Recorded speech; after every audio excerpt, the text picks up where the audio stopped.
Vous êtes armés? Bien, écoutez, mes chers collègues, et mesdames, messieurs, nous allons continuer nos travaux. Et je suis ravi d'accueillir Jean-Marc Jancovici, qui est ingénieur conseil en énergie-climat. Vous avez été sollicité pour être auditionné dans cette commission d'enquête qui traite du coût de l'énergie et du prix de l'électricité. C'était une demande qui avait été faite par le groupe Écologie du Sénat. Le bureau a accepté cette demande, d'où cette commission d'enquête. Alors, je vais vous demander, parce que c'est une règle importante dans une commission d'enquête, je vais vous demander de prêter serment. C'est-à-dire de dire la vérité, toute la vérité, rien que la vérité. Je vais vous demander de lever la main droite et de dire « je le jure ». Je le jure. Eh bien, je m'en réjouis. Et vous avez reçu à l'avance, de manière à permettre d'avancer dans nos travaux, un questionnaire de la part de notre rapporteur. Donc, c'est lui qui a le... Vous l'avez reçu, non? Vous l'avez pas reçu? Ça, je n'en jurerai pas. Mais c'est pas très grave, parce que de toute façon, ce que j'ai l'intention de vous dire est assez... C'est comme en politique, c'est assez indépendant de la question.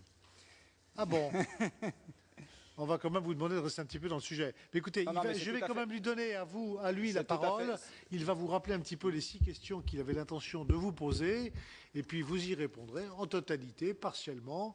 Et puis si nous manquons d'informations, nous vous poserons des questions complémentaires si vous le voulez bien. Monsieur le rapporteur, à vous. Oui, bien, monsieur Jean-Marc Jancovici. Donc désolé de ne pas... que les questions ne les ayez pas reçues. Mais la première question, mais je pense que vous allez être dans le sujet, comment analysez-vous le récent rapport de la Cour des comptes sur le coût de l'électricité nucléaire? D'accord.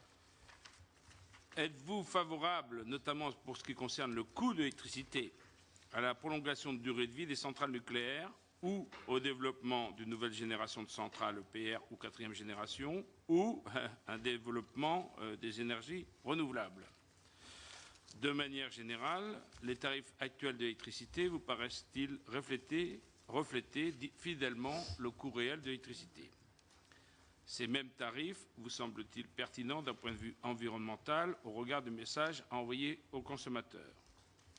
Quel jugement portez-vous filière par filière sur le mécanisme actuel de soutien aux différentes énergies renouvelables et à la cogénération? Le prix, et dernière question, le prix de l'électricité en Europe devrait-il mieux refléter le coût des émissions de gaz à effet de serre? La prochaine acquisition, à titre onéreux, des dits quotas par les électriciens, va-t-elle dans le bon sens ou aura-t-elle des conséquences sur le prix payé par les consommateurs? Alors j'espère que nous ne sommes pas à des années-lumière de ce que vous aviez prévu de nous dire. Pas du tout. Le sujet, vous le saviez quand même. À vous la parole. D'accord. Quel est le créneau de temps dont on dispose hors tout?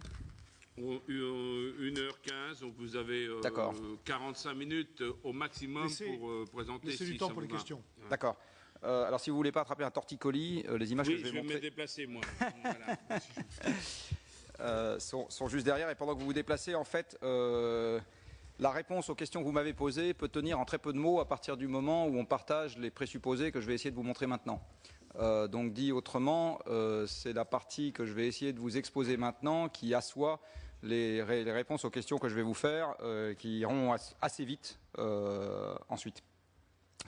En fait, l'essentiel de mon exposé va viser à rappeler quelque chose de très simple, qui est que avant de se refléter dans un prix payé par le consommateur, avant de se refléter dans quoi que ce soit qu'on puisse imputer comme vice ou comme vertu aux différentes énergies dont on dispose, l'énergie, c'est une grandeur en physique.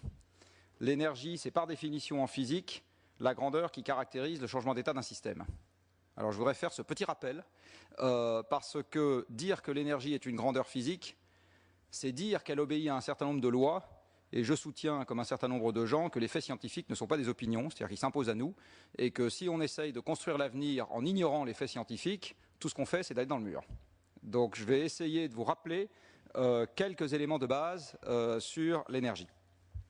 Donc je vous le disais, c'est par définition ce qui caractérise le changement. Alors on le voit bien du point de vue de l'utilisateur, un certain nombre de choses qui aujourd'hui sont passées dans la vie courante, mais c'est très récent dans l'histoire des hommes, supposent d'utiliser ou de restituer de l'énergie. Alors c'est le cas par exemple si vous modifiez une température dans une pièce, ça va consommer ou restituer de l'énergie.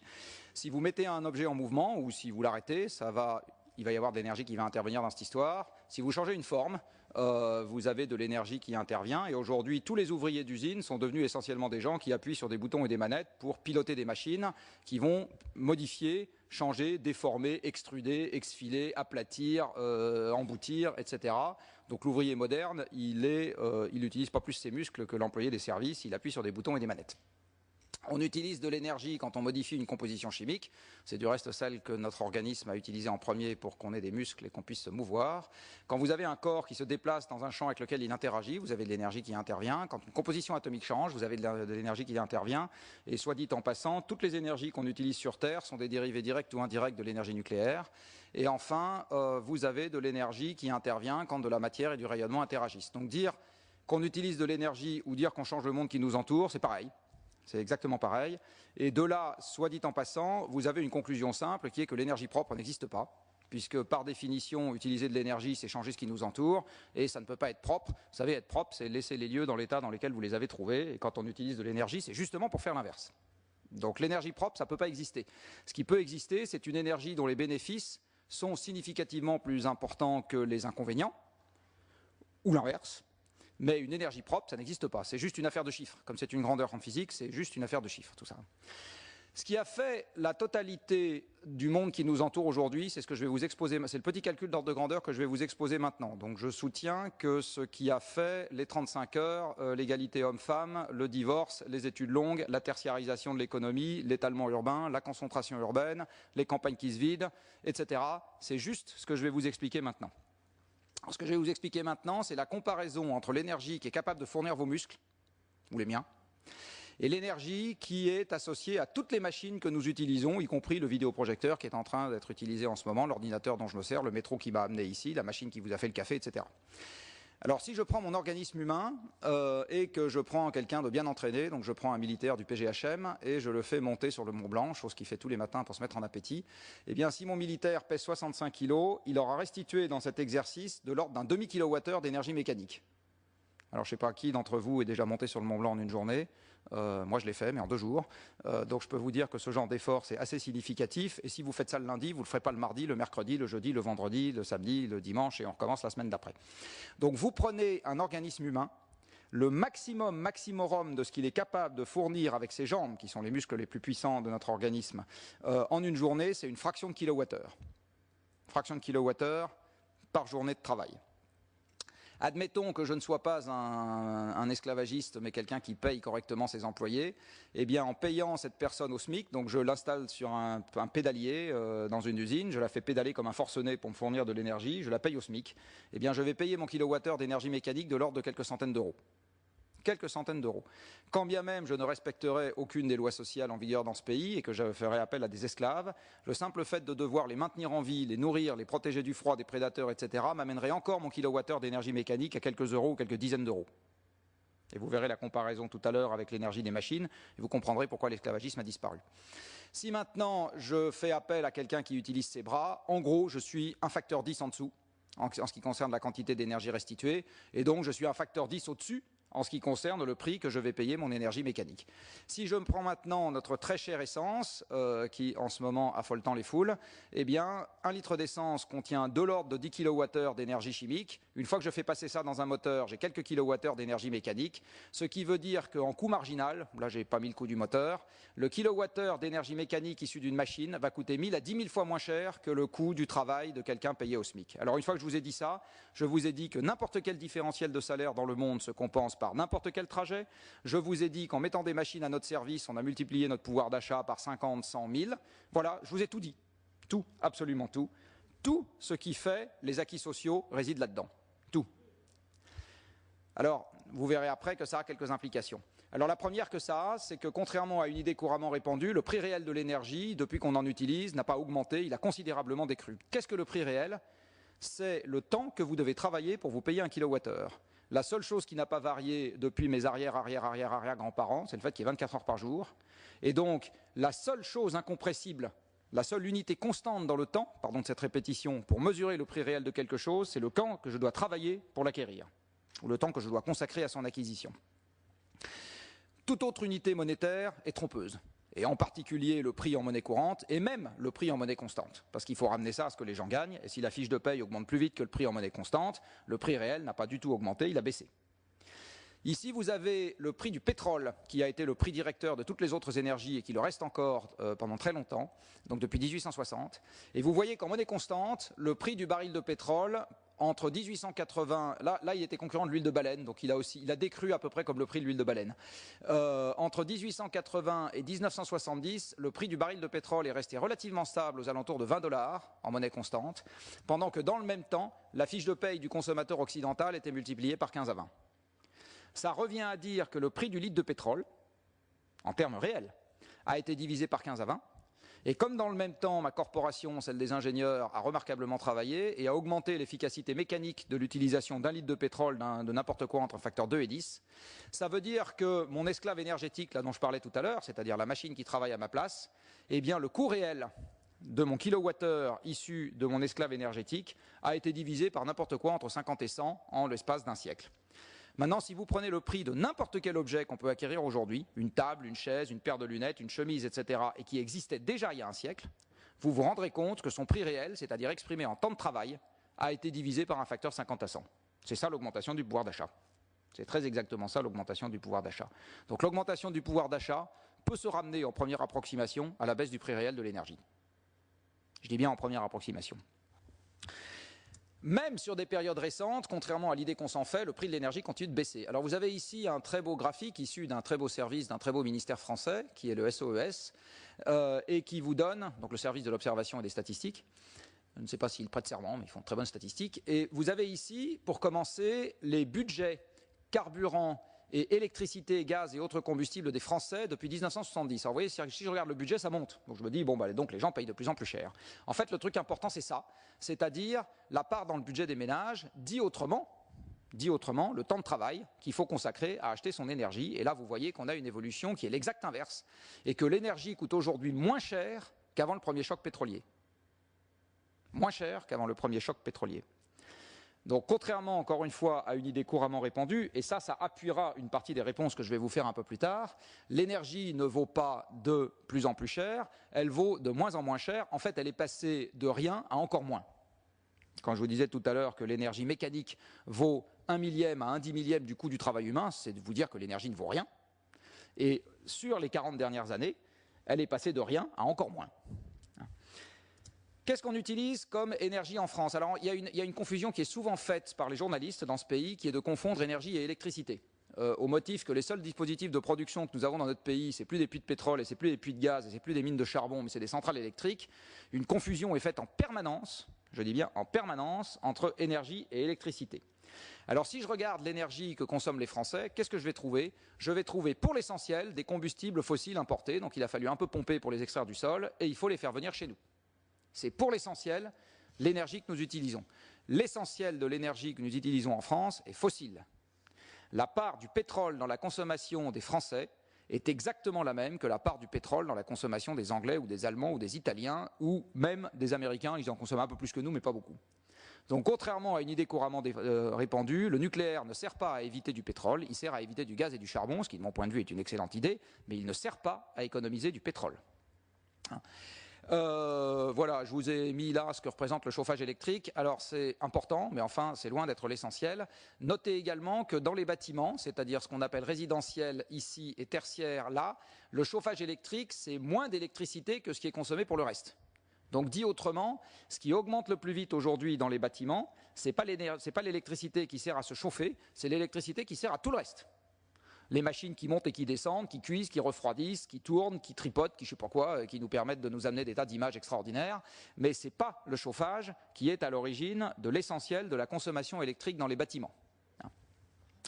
Alors de là, il y a quelque chose qui n'est pas un prix microéconomique, mais qui est un raisonnement macroéconomique très important à garder en tête, qui est que la notion de coût et de prix est quelque chose qui, pour moi, n'a pas nécessairement beaucoup de sens. Et je vais vous expliquer pourquoi. SOES? Ah, c'est eau chaude sanitaire. Pardon, excusez-moi. Et autres, c'est tous les appareils électriques et tout ça? Alors, chauffage plus ECS est à gauche, donc c'est les usages thermiques de l'électricité, et autres, c'est tous les usages spécifiques qui sont à droite. Donc en gros, c'est tous les moteurs électriques, comme je disais tout à l'heure, des frigos, des pompes, des machines à laver. Enfin, non, les machines à laver sont dans le... Non, elles sont dans autres. Des appareils audiovisuels, enfin, donc pour le autre... Des ampoules électriques, voilà. Et le autre est supérieur, et il croît plus vite. Merci. Je ne vous ai pas mis l'évolution de la consommation d'électricité en France, mais de mémoire, elle est passée entre 1970, pour faire honneur à nos amis belges, et aujourd'hui, de 50 TWh à quasiment entre 250 et 300. D'accord ? Donc c'est là qu'a résidé l'essentiel de l'augmentation, et ce n'est pas pour l'essentiel dû au chauffage électrique. Alors ça n'empêche pas le chauffage électrique d'être un sujet, mais ce n'est pas le principal. Alors voilà une des conclusions que je tire de ce que je viens de vous exposer, qui est que les outils de pilotage macroéconomique que nous avons aujourd'hui à notre disposition sont totalement trompeurs. Donc ça, c'est l'un des problèmes sur lesquels on va souvent buter quand on fait des comparaisons économiques. L'économie que vous avez apprise à l'école, et moi aussi, c'est celle-là. Vous avez deux facteurs de production, le capital et le travail, et donc quand le PIB flagadouille, ce qui inquiète fortement tous les élus qui se respectent, alors on détaxe un peu le travail, on met un peu de crédit en circulation pour augmenter le capital, et hop, le PIB reprend un coup de jeune. Alors en fait, ça ne marche pas, puisque depuis maintenant 40 ans, nous avons trop de travail, puisqu'on a du chômage structurel, on a trop de capital, puisqu'on a des bulles spéculatives dans tous les sens, et pourtant le PIB flagadouille tout autant. Donc ça veut dire que ce n'est pas la bonne représentation du système. La bonne représentation du système, pour moi, elle est là. La machine économique mondiale n'est qu'une machine à transformer des ressources gratuites avec du travail, humain ou venant des machines, je vais y venir, et qui vous transforme ça en autre chose. Tout ce que vous avez dans cette salle et qui est accessible à votre regard, tout ce qui sera accessible à votre regard quand vous sortirez de cette salle, n'est rien d'autre que des ressources naturelles transformées de la main de l'homme. Rien d'autre. Il n'y a rien d'autre dans cette salle que ça. Les ressources naturelles, c'est le fruit de 15 milliards d'années d'évolution, puis le Big Bang, gratuit. Tout gratuit, y compris le pétrole, le gaz, le charbon, l'uranium, tout gratuit. Les partisans des énergies renouvelables disent souvent le vent et le soleil sont gratuits, mais le pétrole est tout aussi gratuit. Ce qui coûte quelque chose dans le pétrole, c'est le coût d'accès à la ressource qui a la mauvaise idée d'être sous les pieds de M. Dupont et pas sous les pieds de M. Durand. Mais la formation de la ressource, gratuit. Personne dans cette salle ni ailleurs n'a payé le moins de centimes pour que se forme le pétrole. Donc, des ressources, et du reste, personne n'a payé le moins de centimes pour que se forment les atomes de fer et les atomes de cuivre et les atomes de manganèse et le patrimoine de la biodiversité actuelle, et ni rien. Tout ça est gratuit. Donc, on prend ces ressources gratuites, on les transforme avec notre travail et on en fait autre chose. La formation de capital n'est qu'une boucle interne au système. Le capital, c'est des ressources et du travail passé. L'immeuble dans lequel nous sommes, par exemple, c'est du travail et des ressources passées. Alors, dans cette affaire, le travail qui permet de transformer les ressources, avec l'ordre de grandeur que je vous ai exposé, est fourni par nos muscles pour 1 et par l'énergie des machines pour 200. Alors maintenant, vous avez une représentation qui commence à vous expliquer ce qui se passe depuis 35 ans. Si vous avez un problème en volume, et ce n'est pas une affaire de prix, c'est une affaire de volume, j'y viendrai après, sur l'énergie, vous avez un problème en volume sur le PIB. Quel que soit le prix auquel les gens ont accès à l'énergie. Je vais vous prendre un exemple caricatural. Si demain matin, je rationne le carburant et je divise les volumes disponibles par 10, le fait que les gens puissent acheter leur litre de carburant à 50 centimes, à 1 euro ou à 1,50 € n'est pas la question. Je divise instantanément les flux de transport par 10 et en première approximation, je divise le PIB français par n'importe quoi entre 5 et 20. Donc ce n'est pas une affaire de prix de l'énergie, c'est une affaire de quantité disponible. Tant qu'on est dans un marché parfait, les deux sont corrélés. Mais le marché n'est pas parfait et il y a des tas de régulations qui se passent hors marché. Il y a des tas de régulations qui se passent hors marché. Donc, si un rationnement est une régulation hors marché, un quota est une régulation hors marché, une norme est une régulation hors marché, une interdiction est une régulation hors marché. Donc l'histoire du prix et du volume qui sont parfaitement asservis dans un monde à l'information parfaite, etc., avec des phénomènes parfaitement lisses, c'est pas ça la vraie vie. Et ce qui compte encore une fois, c'est les volumes, et je vous montrerai après deux courbes qui sont très cohérentes avec ce que je suis en train de vous raconter. Et c'est exactement ce qui se passe en France depuis le premier choc pétrolier. Nous avons déjà une contrainte sur les volumes, déjà. Alors cette contrainte, elle est dans une limitation de la hausse, pas encore dans une baisse, mais elle a fait passer, je vous montrerai après une petite règle de 3, la croissance du PIB de 3% par an à 1% par an par personne. Et depuis, nous avons un déficit structurel, du chômage et des tas de petits inconvénients qu'on n'est pas prêt de résoudre demain matin. Si vous avez en plus une pression sur les ressources, vous allez également avoir une pression sur la production, quelle que soit la quantité d'énergie disponible. Un exemple, si vous n'avez plus de poissons dans la mer, sachant que le PIB de la pêche, c'est la valeur des poissons pêchés, vous pouvez avoir tous les chalutiers du monde avec toute l'énergie disponible pour les chalutiers du monde, vous ne pêcherez pas un poisson et votre PIB est nul. D'accord ? Donc, or, je le répète, ni le stock de poissons, ni le stock de pétrole ne sont nulle part valorisés dans les représentations économiques que nous avons. Donc, le prix de l'énergie, c'est une vision très partielle sur l'importance du système énergétique dans le fonctionnement des sociétés modernes. Hein ? Les déterminants du premier ordre, c'est combien il y en a, combien je peux en avoir. C'est ça les déterminants du premier ordre. Alors voilà un premier graphique qui accrédite ce que je viens de vous dire. Vous avez ici retracé depuis 1960 la variation en violet de la consommation d'énergie de la planète et en bleu du PIB mondial. Donc vous voyez que les deux sont extrêmement bien corrélés en rapport avec ce que je viens de vous raconter. Donc en gros, la première partie de cette intervention, la voici résumée. Mère Nature nous a donné gratuitement des combustibles fossiles qui ont la bonne idée de brûler. Et cette combustion nous a donné les moteurs et la chimie. Et les moteurs et la chimie nous ont donné la totalité des machines qui nous entourent. Et par ricochet, ça nous a donné une productivité du travail en très forte hausse qui a structuré la totalité de nos acquis sociaux. Même le divorce est un fruit de ça. Quand vous divorcez, vous doublez le nombre de logements qu'il faut avoir, et vous le savez très bien, la crise des logements est notamment due au divorce. Vous augmentez d'un facteur 2 la quantité d'énergie qu'il faut avoir pour chauffer les logements, d'un facteur 2 la quantité d'énergie qu'il faut avoir pour fabriquer tous les objets de la vie courante, les tables, les chaises, les lits, les télévisions, etc., que les gens vont avoir en double, plus le transport des enfants quand il y en a, d'un domicile à l'autre, plus la facture du psychiatre, parce que la garde alternée est très mauvaise pour leur santé mentale. Donc tout ce que je viens d'évoquer, c'est pas une blague, il y a une étude épidémiologique qui vient de le montrer il n'y a pas longtemps. Voilà, donc l'énergie des serveurs de Mythique, enfin tout y est. Donc non, c'est pas une blague. En fait, le calcul montre que le divorce augmente instantanément la consommation d'énergie des ex-conjoints de l'ordre de 60%. On ne divorce pas dans les pays qui n'ont pas d'énergie. On ne divorce pas dans les pays qui n'ont pas d'énergie. Ça nous a donné l'urbanisation. L'urbanisation croissante est une fonction de l'énergie croissante. Pourquoi ? Parce que quand vous avez plein d'énergie qui font fonctionner plein de machines, vous avez la possibilité d'enlever les agriculteurs des champs et d'enlever les ouvriers des usines. Et à ce moment, tout le monde peut être assis dans un bureau à échanger des informations. Notre métier, là, tout de suite, en ce moment, c'est d'échanger des informations. On ne produit rien de physique, là, tout de suite. Si, peut-être une feuille de papier dans un coin, mais sinon, il n'y a rien de physique. On est en train d'échanger des informations. Mon métier ne sert qu'à ça. Je fais des informations toute la journée.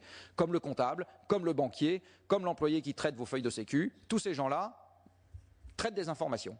Et ils ont les moyens de le faire parce qu'ailleurs, les machines s'occupent des flux physiques pour eux, de faire leurs vêtements, de faire leur nourriture, de faire leur voiture, de faire leur logement, etc. Donc une société fortement urbanisée et fortement tertiarisée n'est pas une société fortement dématérialisée. C'est au contraire l'aboutissement ultime d'une société fortement consommatrice d'énergie. C'est au contraire cet aboutissement ultime. Je ne vous l'ai pas mise, mais si je vous mettais la courbe de la consommation d'énergie par personne en fonction de la part du tertiaire dans l'emploi, vous verriez qu'il y a une très belle corrélation à la hausse et pas du tout une corrélation à la baisse. Très belle corrélation à la hausse. En plus, dans le tertiaire, vous avez tous les services de transport qui ne sont pas spécialement dématérialisés. Donc, ce que je suis en train de vous dire, c'est que l'énergie a joué un rôle central là-dedans, et c'est de l'ingénieur qui vous parle, ce n'est pas la technique. La technique vous permet de faire un ordinateur. Pour que chacun puisse avoir son ordinateur pour 500 €, il faut de l'énergie à gogo. Pour les fabriquer surtout, pour les faire fonctionner un peu. Alors, deux questions se posent là-dedans, évidemment, et ça va avoir un impact déterminant sur ce que je vais vous raconter après, sur l'électricité.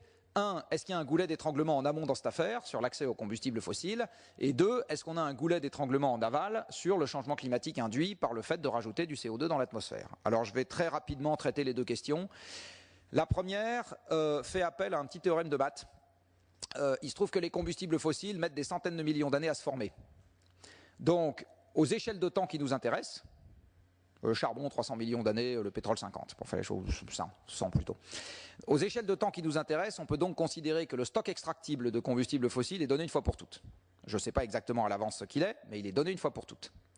Alors les maths vous permettent de dire que quand vous tapez dans un stock de départ qui est donné une fois pour toutes, vous ne pouvez pas avoir une extraction indéfiniment croissante en provenance de ce stock. Je crois qu'on sera d'accord, si le stock est infini. Vous ne pouvez même pas avoir une extraction indéfiniment constante en provenance de ce stock. Même ça, ce n'est pas possible. La seule chose que les maths vous autorisent, et ça se démontre, c'est que à ce moment, l'extraction de votre stock part de zéro, termine à zéro et passe par un maximum entre les deux. C'est vrai pour le pétrole, c'est vrai pour le gaz, c'est vrai pour le charbon, et ça sera vrai pour tous les minerais métalliques que nous avons sur cette bonne vieille Terre. Tous. Pour tous, vous aurez donc une entité mathématique qui s'appelle le pic. Alors, ça peut être maintenant ou ça peut être en l'an 3253 ou en l'an 10 758. Ça peut être au niveau actuel de production ou à 45 fois le niveau actuel de production. Ça, c'est des débats sérieux. Par contre, cette entité existe. Cet objet existe. Ce n'est pas un truc qui n'arrivera pas. Cet objet existe et encore une fois, ça se démontre. Alors on va parler du pétrole, et il y a un premier pic qui est très facile à prédire, c'est celui qui est déjà passé, et c'est le pic des découvertes. Vous avez ici une courbe qui vous donne les découvertes de pétrole extractibles sur Terre. Vous voyez que c'est passé par un maximum pas très loin de l'année de ma naissance, je ne sais pas s'il y a un rapport entre les deux, Paco Rabanne dirait probablement que oui. Et au moment où je vous parle, on a découvert un peu plus de 2000 milliards. Alors je suis désolé, le monde de l'énergie est bourré d'unités anglo-saxonnes. Vous savez, les anglo-saxons font rien comme tout le monde. Donc ils ont des barils, des pieds cubes, des onces, des pouces. Enfin bon, le système métrique, ils n'aiment pas ça. Et alors l'unité de base dans le monde pétrolier, c'est le baril qui fait 159 litres. Voilà, je suis vraiment désolé.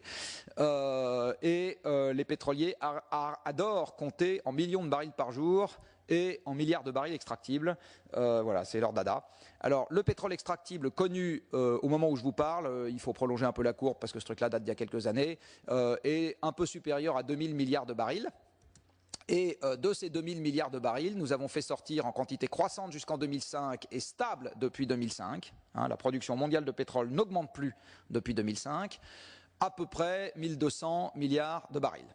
Donc à peu près la moitié. Et compte tenu du délai moyen qui sépare le pic des découvertes du pic de production et qui se vérifie dans toutes les grandes zones pétrolières, eh bien, le maximum de la production mondiale de pétrole, on y est. L'Agence internationale de l'énergie a même fini par avouer que ça s'était probablement passé en 2006. Alors, comme en fait, on va être sur un plateau ondulant, le fait de savoir exactement où se trouve le maximum n'a pas beaucoup d'intérêt. En première approximation, on peut retenir que maintenant, la production annuelle de pétrole est devenue stable au niveau actuel. Alors, cette stabilité va être plus ou moins longue en fonction de la récupération plus ou moins forte qu'il va y avoir dans ce qui a déjà été découvert et du supplément de découvertes qu'il va y avoir à partir de maintenant. Retenez que sur ce graphique, les découvertes qui ont été faites au large du Brésil, le subsalt là dont vous avez peut-être entendu parler, ça représente quelque chose qui est à peu près à ce niveau-là. Donc on est très très loin des 50 milliards de barils qu'on découvrait tous les ans à l'époque de l'âge d'or des découvertes, où on farfouillait, où les ingénieurs de Schlumberger farfouillaient dans les pays qui bordent le golfe Persique. Hein. Maintenant, quand on découvre un gisement absolument astronomique, on parle de quelques milliards de barils. C'est ça l'ordre de grandeur. Donc, on va avoir un plateau qui va durer, selon le consensus, jusqu'aux alentours de 2020, avant un déclin absolument inexorable, que l'automobiliste français trouve ça rigolo ou pas, et que le gestionnaire des turbines à fioul trouve ça rigolo ou pas, et que l'utilisateur de fioul lourd trouve ça rigolo ou pas. Il va y avoir un déclin. Alors évidemment, la question c'est que va être le prix à ce moment-là. Et d'abord, je pense que ce n'est pas le sujet, parce que je vous l'ai dit, le sujet pour moi c'est les volumes. Et ensuite, quand on voit les gens qui se sont essayés à faire des pronostics sur le prix dans le passé, je pense qu'il faut rester extrêmement modeste vis-à-vis de ce genre d'exercice. Et pour être un peu plus provocant, dès que vous voyez quelqu'un vous faire une prévision de prix à 20 ans sur le pétrole, ne l'écoutez pas, vous gagnerez du temps. Ici, vous avez la seule certitude qu'on a, c'est que ça va devenir volatile. Pour le reste. Ici, vous avez le prix du pétrole tel qu'il a vraiment été jusqu'en 2010. Et là, vous avez les projections de prix qui ont été faites année après année par l'Agence internationale de l'énergie. Voilà, bon, j'en vois au moins que ça fait rire. Moi aussi, ça m'a beaucoup fait rigoler quand j'ai vu ça. Donc, dit autrement, savoir ce que va devenir le prix du pétrole pour une denrée aussi essentielle, avec un marché dans lequel il y a des biais dans tous les sens et une incertitude sur l'avenir qui va croissant, ça n'a aucun sens. Aucun sens. Je ne sais pas ce que sera le prix du pétrole. Mais encore une fois, ce n'est pas ça la question, parce que la question, c'est les volumes. Alors, je vais revenir à mon PIB et je vais vous refaire une petite règle de 3. Je vais vous faire une petite règle de 3 qui va vous expliquer pourquoi je vois l'énergie et le PIB si fortement liés. Alors, je commence ma règle de 3 en disant que le PIB est égal à lui-même. J'ai pris l'acronyme anglais, pardon, parce que je me sers de temps en temps de ce genre de truc devant des publics anglophones. J'espère qu'on sera d'accord là-dessus. Je divise et je multiplie par l'énergie consommée par les gens. GDP, c'est PIB. Oui, Gross Domestic Product, c'est l'acronyme anglais pour PIB. Gross Domestic Product. Voilà. Je divise et je multiplie par l'énergie. Et puis, comme j'aime bien raisonner par individu, je divise de chaque côté par la population. Donc, ce que je viens d'écrire, c'est que le pouvoir d'achat par personne, le PIB par personne, hein, est égal à la multiplication de l'énergie par personne fois la quantité d'énergie dont j'ai besoin pour faire $1 de PIB, c'est-à-dire l'efficacité énergétique de l'économie. Et maintenant, je vais m'intéresser aux variations. Alors, vous savez que la variation d'une somme, la variation d'un produit, pardon, c'est la somme des variations. Hein, si à gauche, ça augmente de 2% par an et à droite, ça augmente de 4% par an, l'ensemble augmente de 6. Hein. Donc la croissance du PIB par personne, c'est la somme de la croissance de l'énergie par personne, donc vous voyez pourquoi c'est si structurant, et la variation de l'efficacité énergétique de l'économie. Le terme de droite, en moyenne mondiale, a cru de 2% par an entre le début de la révolution industrielle et 1980, et depuis, c'est devenu nul, en moyenne mondiale. Enfin, c'est 0,2% par an, allez, 0. Ce terme-là augmente péniblement d'un petit pourcent par an depuis 1970.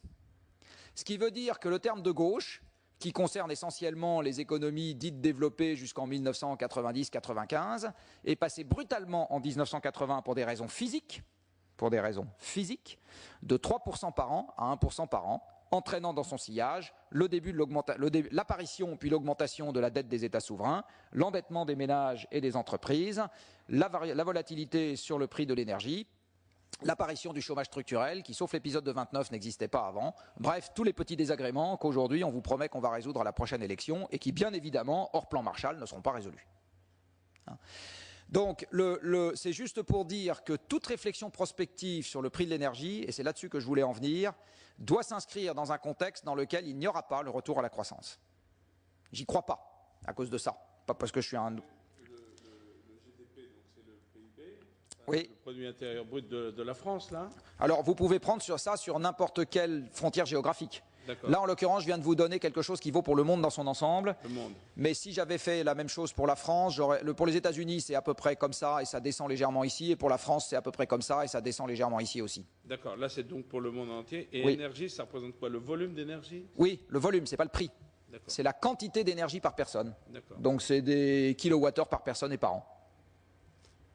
D'accord. Et comment vous le calculez, l'énergie de la personne Ah bah ça c'est très simple, il suffit de regarder la production mondiale d'énergie et vous divisez ça par la consommation mondiale d'énergie, par la population mondiale. Donc vous prenez la quantité totale de pétrole qui sort du sol, de gaz qui sort du sol, de charbon qui sort du sol, d'électricité qui sort des centrales nucléaires, d'électricité qui sort des barrages, de kilowattheures qui sortent du bois, de la biomasse. Le reste est négligeable, et vous divisez ça par la population mondiale, et ça vous donne la quantité d'énergie consommée par personne et par an. Toutes les énergies peuvent s'exprimer en kilowattheures. C'est une unité que vous pouvez utiliser pour toutes les énergies. Donc ce que dit ce petit calcul, c'est que, encore une fois, toute prospective sur les investissements dans les infrastructures énergétiques doit, à mon sens, je ne fais que vous livrer une opinion, s'envisager dans un contexte dans lequel nous ne retrouverons pas une croissance économique forte. C'est fini. Hein. Alors, on peut penser que c'est un bien ou un mal. Là n'est pas la question. La question, c'est si gérer, c'est prévoir. Je pense que c'est ça qu'il faut prévoir. Alors, voilà une illustration de cette corrélation dans le passé. Ici, vous avez en violet la variation de la production mondiale de pétrole. Donc, c'est une production de pétrole, ce n'est pas le prix du pétrole, hein, c'est la quantité de pétrole qui est à notre disposition. Et en bleu, vous avez la variation du PIB par personne, et tout ça démarre en 1968. Et vous voyez que, contrairement à une idée couramment répandue, la covariation des deux ici, elle est meilleure qu'ici, où le pétrole pouvait varier plus fortement sans trop affecter le PIB. Donc, contrairement à une idée couramment répandue, l'économie n'est pas moins sensible aujourd'hui à la quantité de pétrole accessible, elle l'est plus. Elle l'est plus. Les transports sont devenus plus importants dans une économie mondialisée. Et vous voyez aussi que sur les deux derniers épisodes de crise qu'on a connus, ce n'est pas la chute du PIB qui entraîne la chute du pétrole, c'est l'inverse. C'est la chute du pétrole qui entraîne la chute du PIB, ce qui est le reflet pour moi de l'effet volume. Donc en gros, quand vous avez un problème sur le pétrole, comme le pétrole se vend sur des marchés, vous avez un choc pétrolier, mais comme par ailleurs le volume de pétrole pilote le PIB, vous avez aussi une baisse du PIB. Et la baisse du PIB n'est pas juste un effet inflationniste de la hausse du pétrole. Ce n'est pas juste ça. Donc c'est pour vous dire que, à mon avis, et qu'est-ce qui va se passer sur le volume de pétrole à l'avenir? Ben voilà la réponse pour l'Europe. Ici, vous avez la quantité totale de pétrole à disposition de l'Europe depuis 1965. En rose, vous avez la production domestique. Donc vous avez ici un petit talon de production qui vient historiquement des pays de l'Est, qui sont pas très loin de la Caspienne. Et ici, vous avez la mer du Nord qui monte en production, qui passe par son pic en 2000 et qui depuis décline à raison de 5 à 8% par an. Et là, vous avez les importations en provenance du reste du monde qui font la différence. Et vous voyez que, les importations représentent l'essentiel du pétrole consommé par les Européens. Et là-dedans, je vous ai même pas mis l'Union, je vous ai mis l'Union plus la Norvège. Si je vous enlève la Norvège, je vous enlève un bon morceau de ce truc rose. Et le début du déclin, à mon avis terminal, entre guillemets, de l'accès européen au pétrole date de 2005, donc avant le Grenelle. Et depuis 2005, l'Europe a perdu 8% de son pétrole parce que ici ça décline et là ça va décliner parce que la production mondiale étant désormais stable, à cause de l'effet d'éviction dû aux émergents et aux pays producteurs eux-mêmes, la fraction résiduelle qui peut être mise sur le marché mondial baisse, donc ça va baisser. Et donc le vert là va baisser, le rose va baisser et donc la totalité du pétrole disponible va baisser. Et il n'y a que deux manières de faire baisser la consommation de pétrole, la hausse des prix, forte et absolument pas régulée, ou la récession. Donc mon sentiment, c'est qu'à partir de maintenant, nous entrons dans une ère nouvelle de l'économie européenne, dans laquelle on va osciller, en ce qui concerne le pétrole, entre de fortes hausses de prix et la récession. Et c'est dans ce contexte-là qu'il faudra piloter nos investissements électriques. Alors, soit dit en passant, parce que je sais que ça a été un sujet il n'y a pas longtemps, voilà comment se décompose le prix du litre de super actuellement payé par l'automobiliste. L'essentiel, c'est des taxes, mais pas que chez nous. Vous voyez, un quart, c'est des taxes, c'est les rentes de l'État producteur. Ici, vous avez la TIPP, là, vous avez la TVA, et là, vous avez le bénéfice de l'affreux total. Alors, on peut supprimer le bénéfice de l'affreux total, c'est une option, si on en a envie, ça ne change que très marginalement le prix payé à la pompe. Donc dit autrement, si je prends les 10 milliards d'euros du bénéfice de Total pour alléger le prix à la pompe payé par les Français, c'est sympathique, ça m'enlève 2 ou 3 centimes, enfin non 5 centimes plus exactement, mais bon, ça ne change pas tellement les ordres de grandeur, et en particulier, ça ne change pas ça qui dépend de la rareté du produit, à l'évidence, et ça ne change pas ça dont les coûts marginaux augmentent très fortement sur les nouveaux gisements mis en exploitation. Donc voilà, tout ça pour vous dire le plus grand mal que je pense de la proposition, je ne sais pas quelles sont les appartenances ici, que je pense de la proposition d'instaurer la TIPP flottante, qui à mon avis est une subvention directe aux recettes à l'exportation des Qataris, des Russes et des Libyens. Alors je sais qu'ils nous aiment beaucoup et qu'il faut beaucoup les payer, mais enfin bon, peut-être qu'on a des choses plus intelligentes à faire avec notre argent. Pour respecter les devis des entrepreneurs, c'était ça. C'est basé sur l'idée que le prix du pétrole finira par se calmer, et moi je vous dis une chose, ça n'arrivera que dans un contexte de récession. Ah, d'accord. Voilà. Donc ça veut dire que tant qu'il y a un peu de pétrole qui se vend, on appauvrit l'État pour qu'ensuite on l'appauvrisse encore plus quand on arrive dans la récession. Je ne suis pas sûr, encore une fois, que ce soit le truc le plus utile à faire avec notre pognon. Pardon, avec notre argent. En ce qui concerne le gaz se formant géologiquement aux mêmes endroits que le pétrole, il est découvert à peu près en même temps que le pétrole. Alors dans une première époque, il n'intéressait pas du tout les pétroliers. Quand ils trouvaient du gaz, c'était une vraie calamité. Maintenant, il les intéresse. Mais il y a une raison au fait qu'il ne les intéressait pas du tout il y a une époque, c'est que contrairement au prix du pétrole, où le pétrole c'est un peu cher à extraire et quasi gratuit à transporter, le coût du gaz livré dans le pays importateur compte plus de transport que d'extraction. Le gaz est gazeux, et à cause de cette caractéristique toute bête, les capitaux nécessaires pour le transporter sont beaucoup plus importants que pour le pétrole, qui est liquide à température ordinaire, et donc qui se transporte avec une densité d'énergie par unité de volume qui est beaucoup plus importante. Donc le gaz obéit à la loi de Mariotte, le pauvre, et donc il faut mettre beaucoup plus d'argent sur la table pour transporter du gaz que pour transporter du pétrole. Ceci explique cela. Les 2/3 du pétrole extrait sur Terre passent une frontière avant d'être consommé. Ça n'est vrai que pour 25% du gaz mondial. Et au sein de ces 25%, ça n'est vrai que pour 8% du gaz qui transite sur la planète sous forme de GNL, de gaz liquéfié. Donc le marché mondial du gaz liquéfié, c'est 8% de la consommation mondiale de gaz. Alors que le marché mondial du gaz qui se balade dans des pétroliers, c'est plus près de la moitié. Donc la seule vraie énergie internationale qu'on ait, c'est le pétrole. Les autres sont des énergies régionales, comme le gaz, ou domestiques, comme le charbon.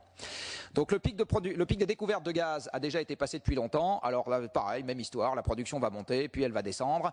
Alors il va y avoir on va racler un peu mieux les réservoirs. C'est plus dur que pour le pétrole, parce qu'on dégonfle un truc essentiellement. On va redécouvrir 3 trucs, et tout ça va nous mettre dans un pic qui arrive, selon les régions, entre maintenant et 2050.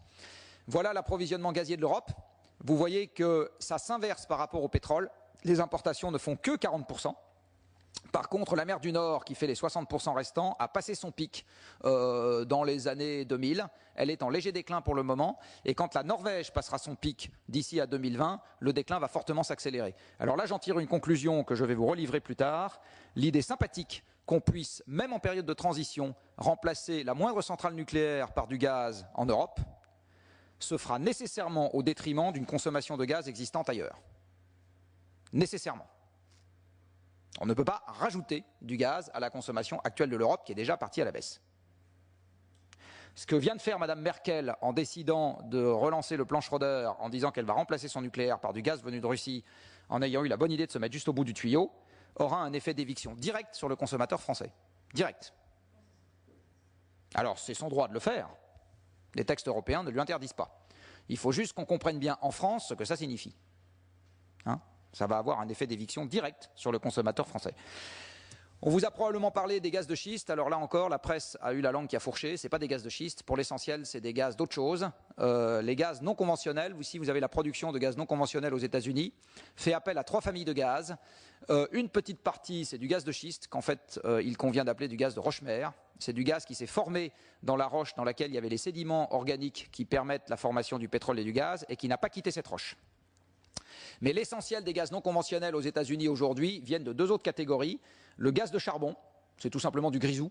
Donc en gros, vous fracturez la veine de charbon et vous récupérez le grisou, qui contient essentiellement du méthane.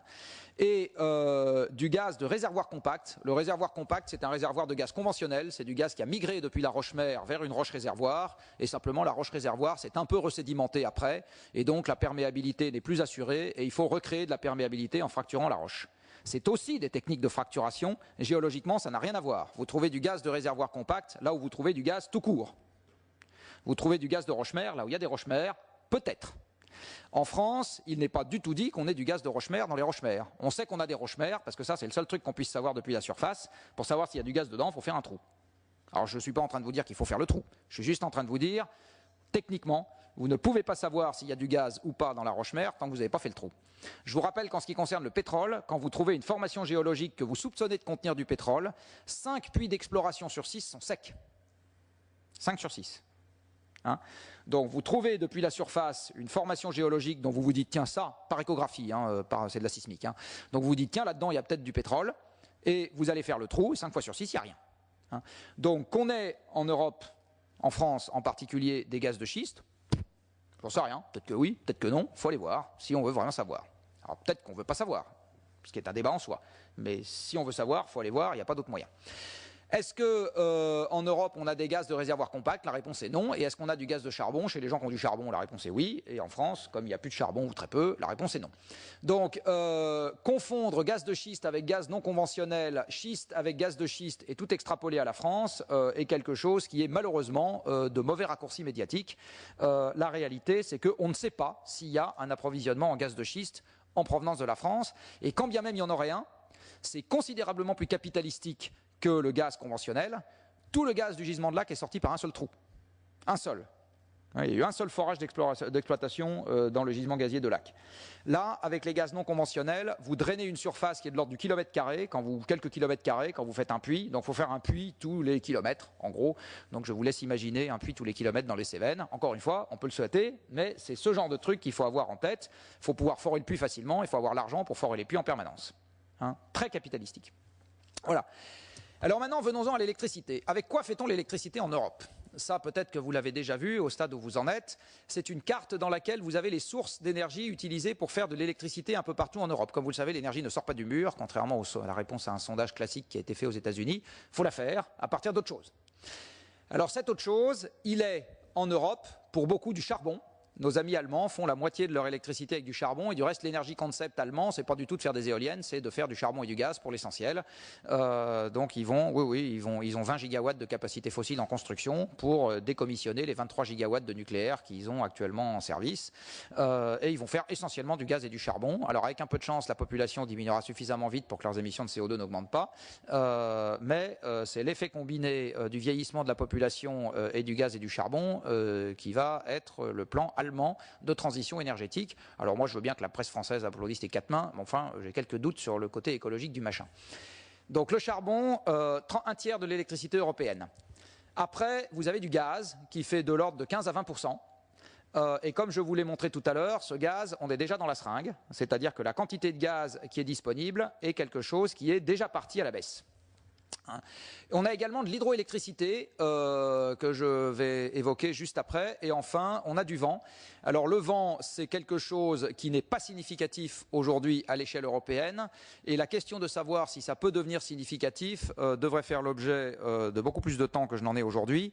Retenez juste quelques conclusions simples. Il n'existe pas aujourd'hui de foisonnement éolien en Europe, c'est pas vrai. Quand vous faites la somme des puissances injectées sur le réseau de l'Espagne, de la Grande-Bretagne, de l'Allemagne, de la France, vous vous rendez compte que ou bien il y a une dépression sur la façade atlantique et ça produit, ou bien il n'y a pas de dépression et ça ne produit pas. C'est en première approximation à peu près ce qui se passe. Vous n'avez pas d'effet de compensation entre le nord et le sud. La deuxième chose qu'il faut savoir, et ça c'est un sujet de réflexion pour vous, je suis dans les tarifs de rachat favorable à ce qu'on limite les tarifs de rachat à l'électricité garantie. Sinon ça veut dire qu'on met l'intermittence induite à la charge de quelqu'un d'autre ailleurs dans le réseau et je ne vois pas pourquoi on subventionnerait Monsieur A pour mettre une charge chez Monsieur B sans prévenir Monsieur B et sans dire qui est Monsieur B. Les moyens, l'intermittence induite oblige d'autres personnes à avoir des moyens de backup ou des moyens de stockage ou de l'effacement de consommation. Donc dit autrement, Monsieur A, je le paye pour me coller de l'intermittence dans un réseau électrique qui n'aime pas ça et c'est ailleurs que je vais gérer les surcoûts qui en découlent. Donc je pense que ça vaudrait le coup de distinguer les tarifs de rachat en deux sous-catégories. Une sous-catégorie A qui est le kilowattheure garanti, c'est celui que j'ai quand j'en ai besoin de manière certaine, le barrage rentre dans cette catégorie, et le kilowattheure B, c'est le kilowattheure qui arrive quand il en a envie, et celui-là vaut nécessairement moins cher. Hein, mais j'y reviendrai quand on répondra aux questions. Donc, ce qui veut dire qu'il y a renouvelable et renouvelable. Hein, elles sont pas toutes. Si vous avez un stock de bois et que vous faites de l'électricité à la demande, c'est plus garanti que si vous avez de l'électricité qui arrive quand le vent souffle. Hein, donc pour moi, ces deux électricités-là, puisque l'électricité ne se stocke pas en tant que telle, hein, vous ne stockez pas des électrons en mouvement, vous stockez de l'eau remontée en altitude, une séparation chimique dans une batterie, mais vous ne stockez pas l'électricité en tant que telle, sauf dans un supraconducteur, enfin c'est un peu cher. Donc vous devez, si vous avez quelque chose qui est intermittent et fatal, ça vaut nécessairement moins cher dans un réseau électrique que quelque chose qui est garanti et pilotable. Nécessairement moins cher. Donc voilà comment on fait l'électricité aujourd'hui en Europe. Alors avec tout ce que je vous ai raconté, comment vont évoluer les prix exogènes, j'allais dire, ce qui ne dépend pas des décisions des Français. On va commencer par s'intéresser au prix du charbon que vous avez à gauche, qui pilote une partie du coût de production de l'électricité, puisque dans une centrale à charbon, le coût du charbon, c'est en gros 50% du coût de production du kilowattheure. Hein. Eh bien, vous voyez que le prix du charbon, c'est le graphique de gauche, est très bien corrélé au prix du pétrole. Et donc, comme le prix du pétrole, je vous ai dit qu'il allait monter sauf récession, donc quand on ne sera pas en récession, il va monter. Ça veut dire que le prix du charbon va aussi faire le yo-yo. Et indépendamment de toute considération sur le CO2, vous allez avoir un prix de la production électrique au charbon qui va monter. En ce qui concerne le gaz, c'est le graphique de droite. Alors ici, vous l'avez mondialement jusqu'au moment où les Américains se sont fortement décorrélés pour des raisons de production domestique. Ça ne change rien au destin des Européens, comme vous l'avez probablement constaté récemment. Donc pour les Européens, ça va continuer à être asservi au prix du pétrole. Donc l'électricité produite au gaz, et là c'est 70% du coût du kilowattheure, va également voir son prix évoluer comme le prix du gaz. Venons-en à l'hydroélectricité. Ici, vous avez une simulation issue du dernier rapport du GIEC, enfin plus exactement une synthèse des simulations issues du dernier rapport du GIEC, qui vous donne l'évolution des précipitations sur la planète dans un scénario qui est qualifié de charbon haut, c'est-à-dire qu'en gros, on va au maximum du charbon qu'on peut consommer sur Terre, avec un pic charbon aux alentours de 2050. Et vous voyez ici la manière dont évoluent les précipitations sur Terre, en hiver dans l'hémisphère nord, en été dans l'hémisphère nord. Et vous voyez que le pourtour du bassin méditerranéen s'assèche en toute saison, et pour tous les modèles.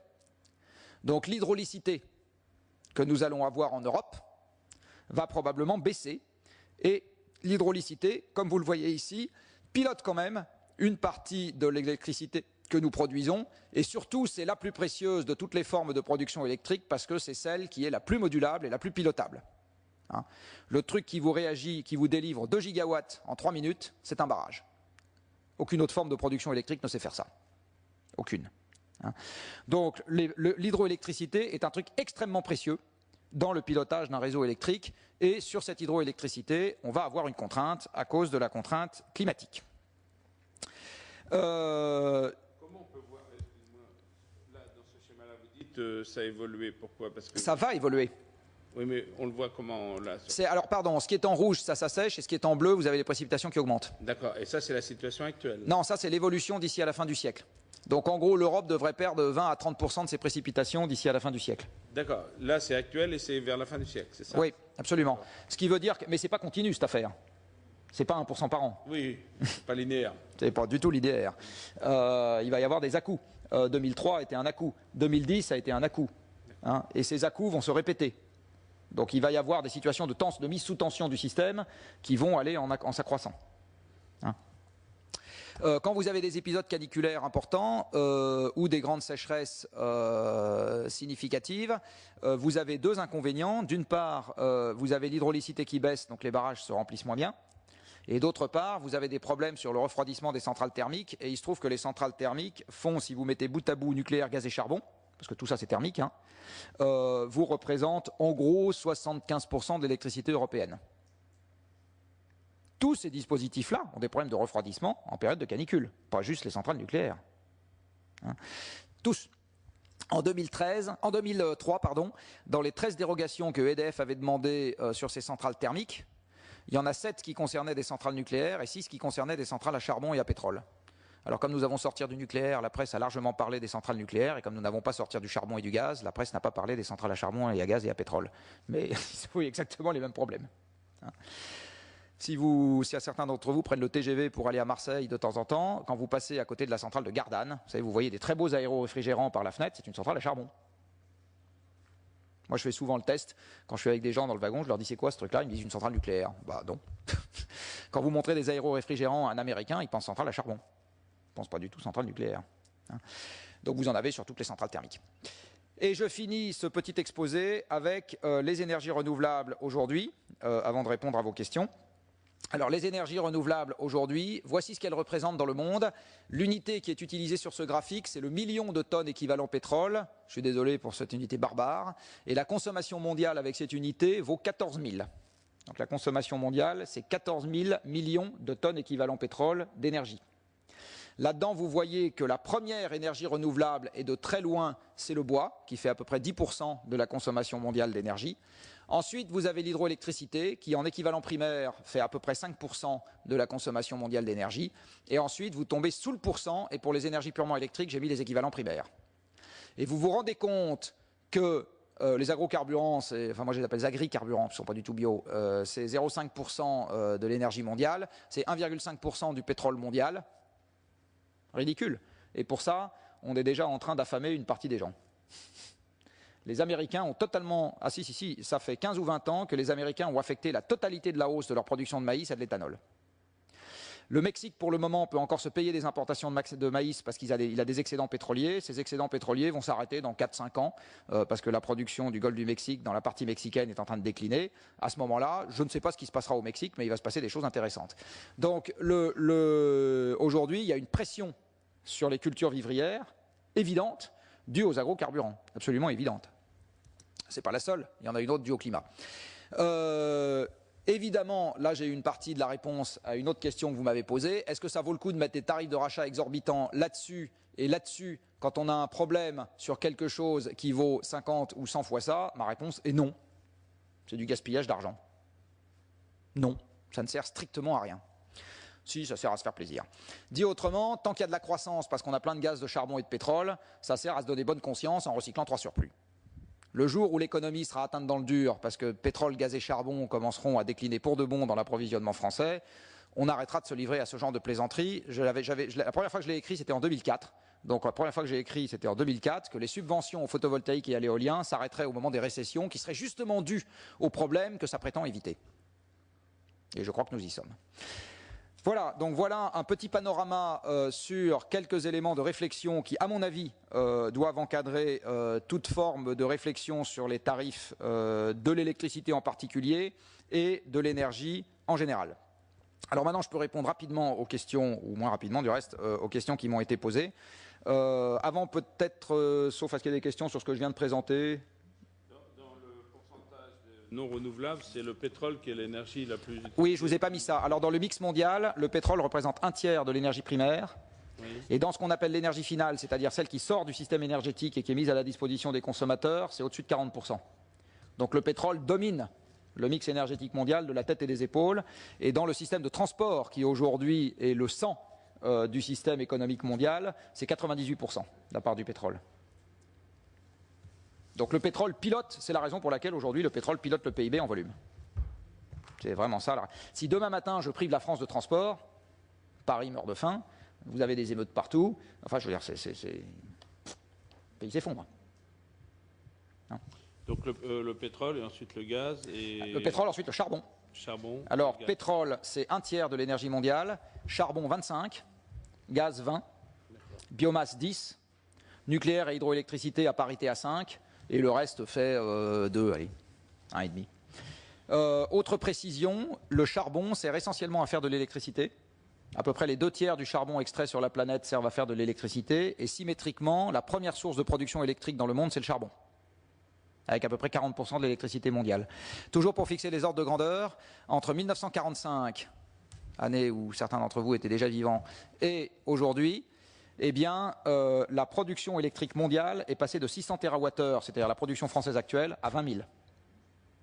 Donc l'accès massif et démocratique à l'électricité, c'est même pas un fait de la révolution industrielle, c'est un fait de la deuxième moitié du XXe siècle. C'est extrêmement récent, extrêmement récent. Et c'est extrêmement fossile. Les 2/3 de l'électricité mondiale sont faites avec des combustibles fossiles, charbon 40%, gaz 25%.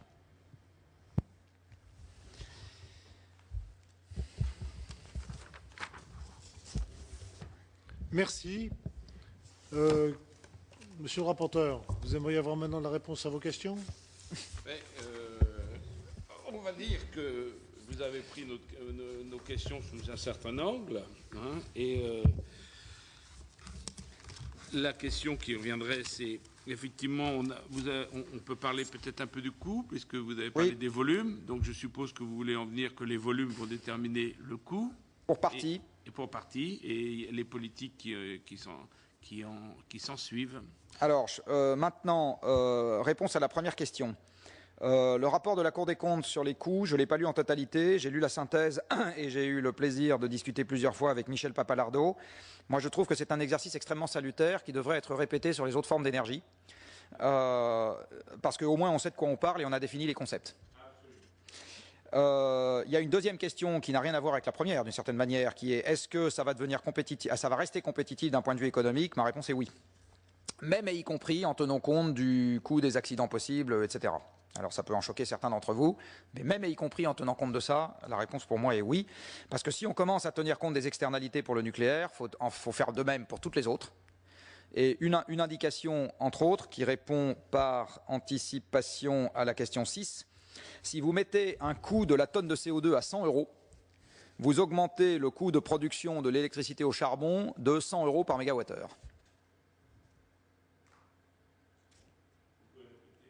Si vous mettez une tonne de CO2 à 100 €, oui. Si les électriciens doivent payer la tonne de CO2 qu'ils émettent 100 €, le coût de production d'un mégawattheure au charbon est augmenté de 100 € aussi. Un mégawattheure au charbon égale une tonne de CO2. Hein. C'est très simple. Ce qui veut dire que le consommateur final voit le coût du kilowattheure électrique augmenter de 10 centimes si je mets une taxe carbone à 100 € la tonne de CO2. Soit dit en passant, dans un marché européen qui a été créé pour mettre de la concurrence partout et tout le temps, ce qui à mes yeux est une ânerie sans nom, sur l'électricité, eh bien, comme le système s'ajuste par la magie de la circulation des électrons qui ne se stockent pas, non pas sur le coût le plus bas, mais sur le coût le plus élevé du dispositif de production utilisé à tout moment, si vous augmentez de 100 € le coût de production sur les centrales à charbon, vous augmentez de 100 € le mégawattheure le coût de l'électricité pour tout le monde. C'est ça la magie du marché libéralisé, qui, soit dit en passant, est une ânerie sans nom. Pas à cause du coût. Je suis très favorable à des hausses de prix de l'électricité pour engendrer des économies d'énergie. À cause du fait que c'est une rente qui va là où elle ne devrait pas aller. C'est plutôt ça la question. Donc, j'en reviens à est-ce que cette source d'électricité va rester économique? Oui. Alors, surtout, quels sont les trucs qui comptent pour moi quand on se place du point de vue de la France? Il y a 2 trucs qui comptent pour moi du point de vue de la France. 3, on va dire. 1, l'état de la balance du commerce extérieur. 2, le taux de chômage. Et 3, l'état des comptes publics. Dit autrement, le monde sympathique est un monde dans lequel j'ai pas trop de chômage, j'ai un commerce extérieur qui est à peu près équilibré et j'ai un budget qui part pas en vrille. Et je vais peut-être vous choquer, mais le pouvoir d'achat moyen du Français n'est pas mon sujet premier, parce que de toute façon, je pense qu'il va baisser, et que plus on s'arc-boute sur le pouvoir d'achat du Français moyen, et plus on va dégrader les 3 autres indicateurs dont je viens de parler. La grande distribution a fait le bonheur du consommateur et le malheur de la balance commerciale et le malheur de l'emploi français. Donc elle a fait le malheur du taux de chômage et le malheur de la balance commerciale.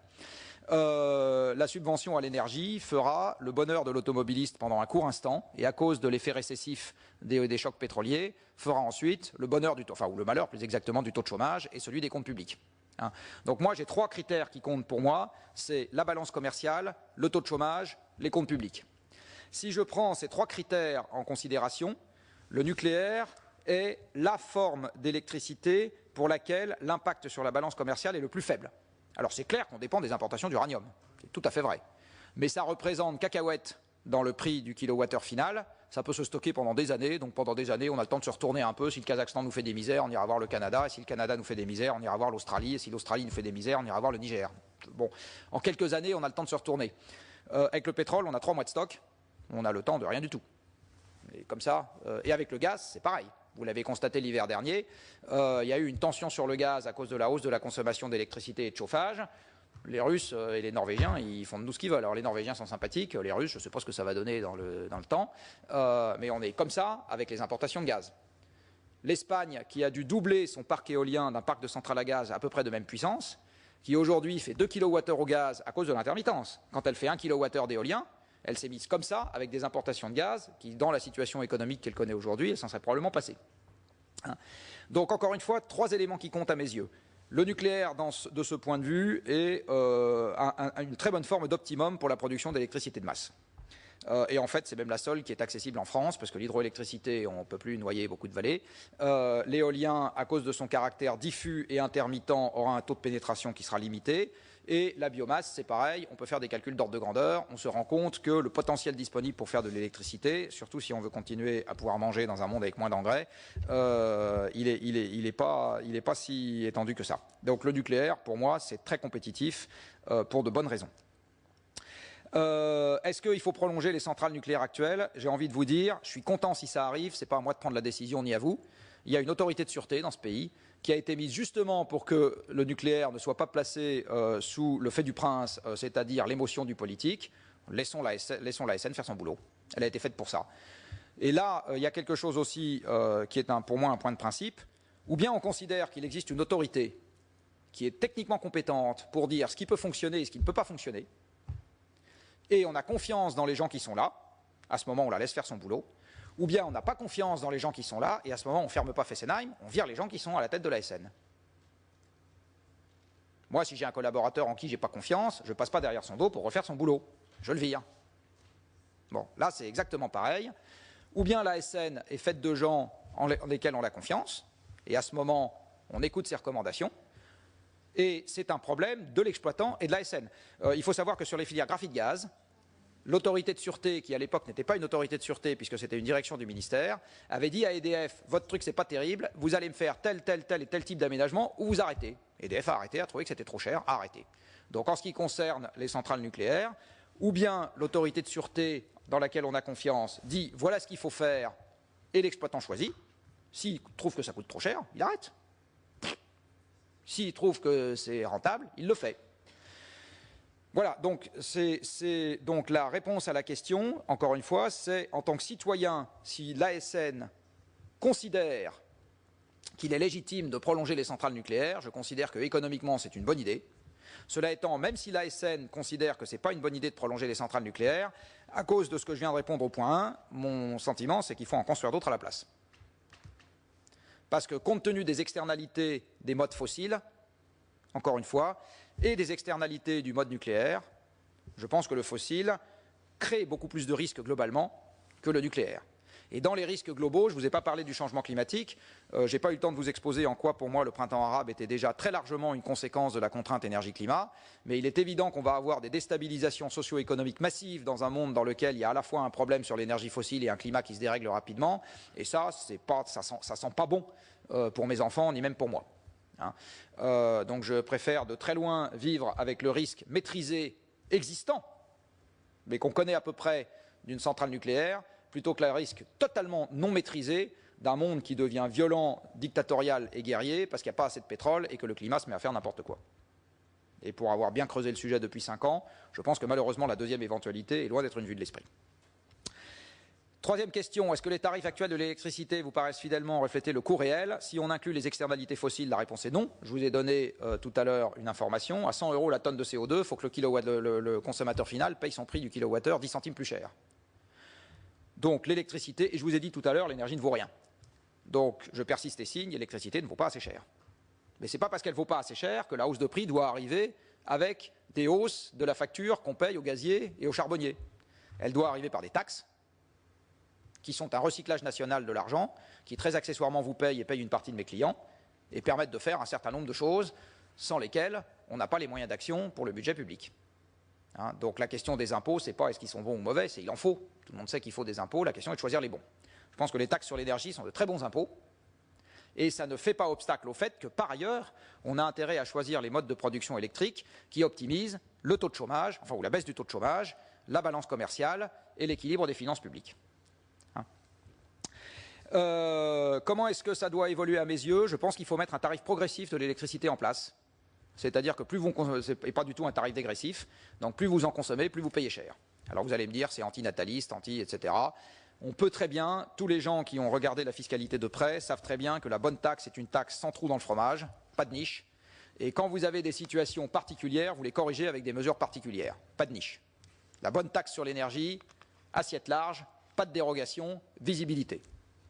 C'est ça les bonnes taxes sur l'énergie. Quand vous commencez à mettre des trous dans le fromage partout en disant peut-être que machin, qui n'a pas les moyens, etc., c'est le début de la fin. Hein. Donc si les gens qui ont trop d'enfants ou pas assez d'argent pour les enfants qu'ils ont des problèmes à payer leur facture électrique, c'est un problème qui se règle en tant que tel. Vous pouvez payer directement une allocation par enfant, on peut tout imaginer, mais c'est un problème qui se traite en tant que tel.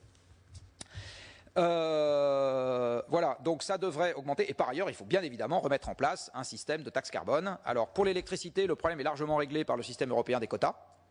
Mais je pense que le système européen des quotas devrait être complété de 2 choses. La directive devrait être d'entrée de jeu prolongée jusqu'à la fin de vie des centrales électriques.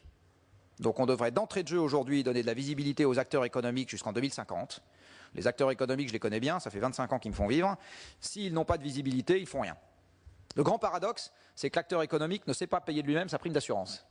Donc dit autrement, si vous ne lui donnez pas de visibilité, il ne fait pas une espérance mathématique de perte en se disant c'est ça que je dois faire, il ne fait rien. Rien. Donc si vous ne lui donnez pas de visibilité sur le prix auquel il achètera son quota d'ici à 2050, il ne fera rien. Alors pour ça, ça veut dire 2 choses. Compléter la directive jusqu'en 2050, ça ne dépend pas des Français, mais ça dépend éventuellement du lobbying que les Français avisés peuvent faire à Bruxelles.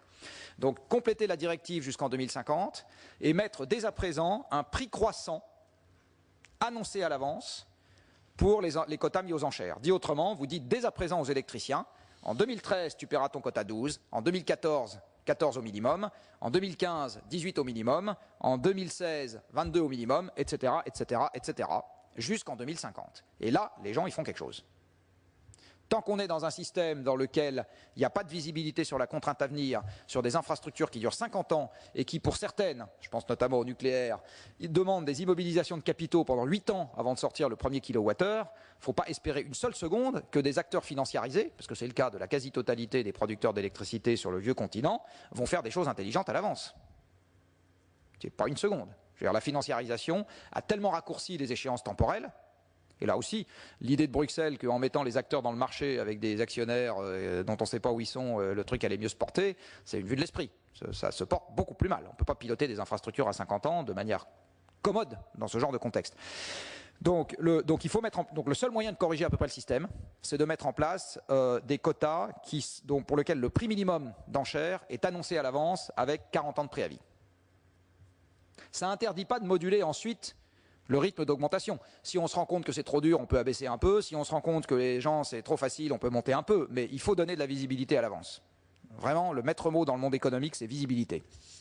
Si le cadre fiscal change tous les 4 matins, vous êtes à peu près sûr de ne pas obtenir quelque chose de sympathique.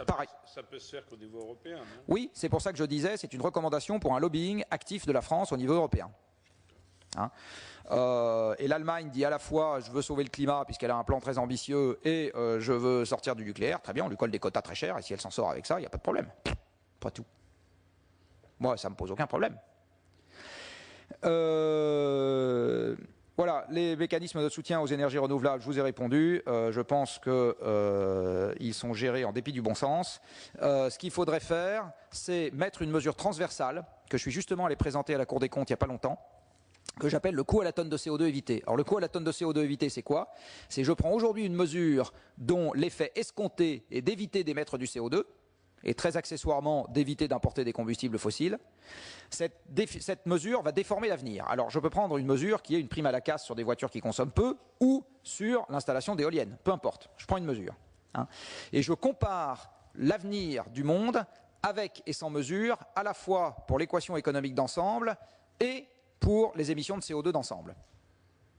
Ensuite, je fais le rapport entre les deux et ça me donne mon coût à la tonne de CO2 évité. Alors, une petite indication, si vous faites du panneau photovoltaïque produit en France, le coût à la tonne de CO2 évité est de l'ordre de 10 000 €. Vous devez payer 10 000 € d'argent public pour éviter une tonne de CO2. Si vous faites des panneaux produits en Chine, il est négatif. Dit autrement, vous subventionnez la hausse des émissions de CO2 parce que le temps de retour sur carbone d'un panneau fabriqué en Chine avec de l'électricité au charbon chinoise est de l'ordre de 30 ans, ce qui est supérieur à la durée de vie du panneau. Vous pouvez reprendre ça Il faut de l'ordre de 30 ans.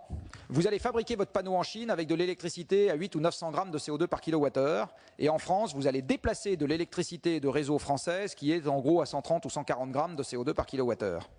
Donc en gros, pour 1 kWh d'électricité chinoise que vous utilisez pour fabriquer le panneau, il faut que vous en récupériez 6 à 8 une fois que le panneau est installé en France. Il se trouve que la quantité de kilowattheure nécessaire pour faire le panneau est de l'ordre de 3 ans de fonctionnement du panneau. Donc si vous devez récupérer, en l'occurrence c'est plutôt 8 fois plus d'électricité en France que ce que vous avez consommé en Chine, ça veut dire que 3 fois 8, 24, vous êtes à 25, et plus vous mettez le système autour, vous êtes à 30. Donc il faut 30 ans de fonctionnement d'un panneau fabriqué en Chine pour équilibrer son carbone de fabrication en évitant de l'électricité française. Donc quand on a subventionné l'installation du photovoltaïque en France, je reviens à mes critères essentiels, on a subventionné un déséquilibre commercial, pas d'emploi en France et une hausse des émissions de CO2, donc on a tout faux. Et un déséquilibre des finances publiques. Tout faux, sur toute la ligne. Et je suis écolo. Je suis soucieux de préserver un monde stable pour mes enfants. C'est ça, hein, pour moi, la définition de l'écologie. C'est préserver un environnement stable dans lequel mes enfants pourront mener une vie à peu près sympathique, donc qu'il y ait encore des ressources biologiques, qu'il y ait encore un climat à peu près stable, et qu'il y ait encore des sources d'énergie qu'on puisse utiliser. Et le monde a toujours été avec des risques, il l'était avant, il le sera demain. L'idée qu'on va supprimer tous les risques partout et tout le temps est une vue de l'esprit. Il faut choisir les bons. Mais on ne va jamais les supprimer partout et tout le temps. Donc voilà. Donc par contre, il y a des trucs qu'aujourd'hui on pourrait faire qui seraient extrêmement efficaces, mais c'est un peu moins, allez, je vais vous taquiner un peu, c'est un peu moins démago. Monter le prix de l'essence a un coût à la tonne de CO2 évité extrêmement intéressant. Extrêmement intéressant. Ça allège la balance commerciale, 70 milliards d'euros de déficit l'année dernière, ça crée de l'emploi en France, et ça équilibre les finances publiques. Excellente mesure. Sauf que ça oblige à dire aux Français le genre de choses pas sympathiques que je viens de vous évoquer. Soit dit en passant,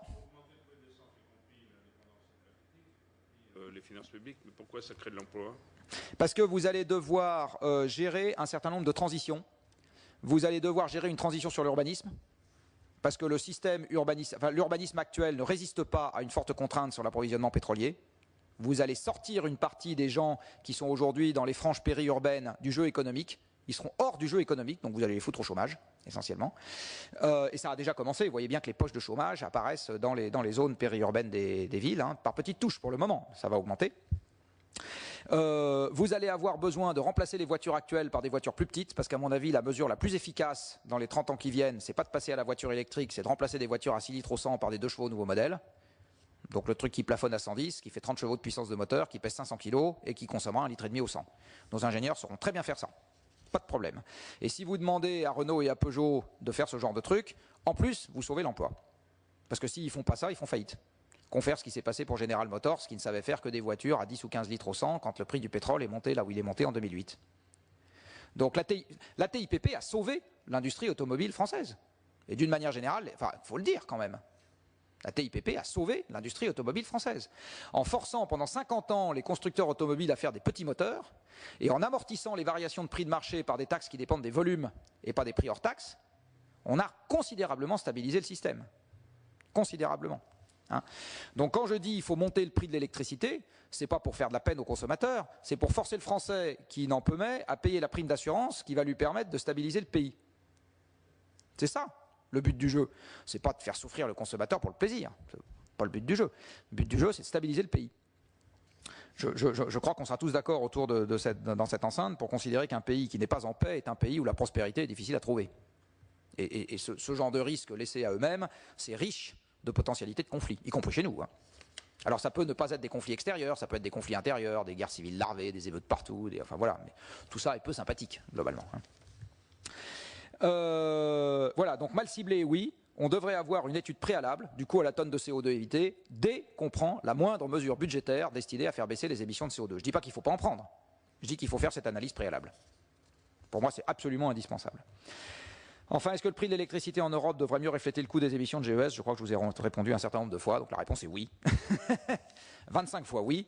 Ce qui, à mon avis, redevient un combat aujourd'hui, c'est de ne pas créer d'incohérence entre le fait que les pays sont libres de choisir leur politique d'investissement électrique et que l'Europe a l'obligation de répercuter les variations de coûts qui en résultent à l'ensemble de la plaque européenne. Dit autrement, si les Allemands prennent un choix qui augmente le prix de l'électricité chez eux, par le jeu du système qui a été mis en place, tous les États périphériques en payent le coût.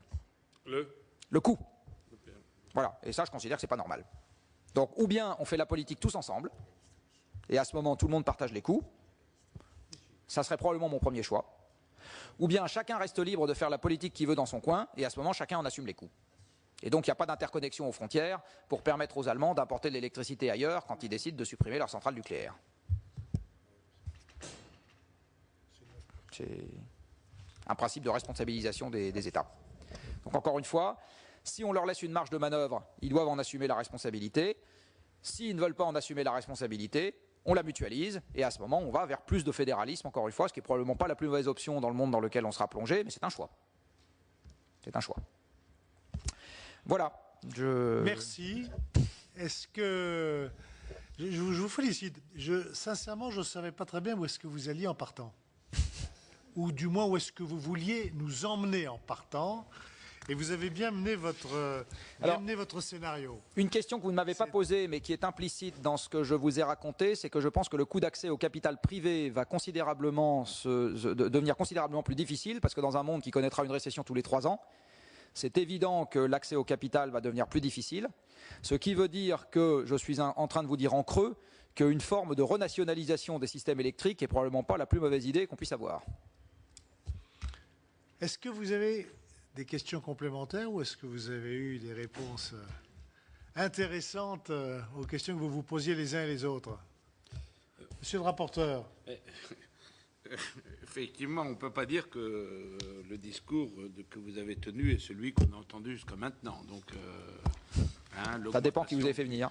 L'augmentation du prix de l'électricité.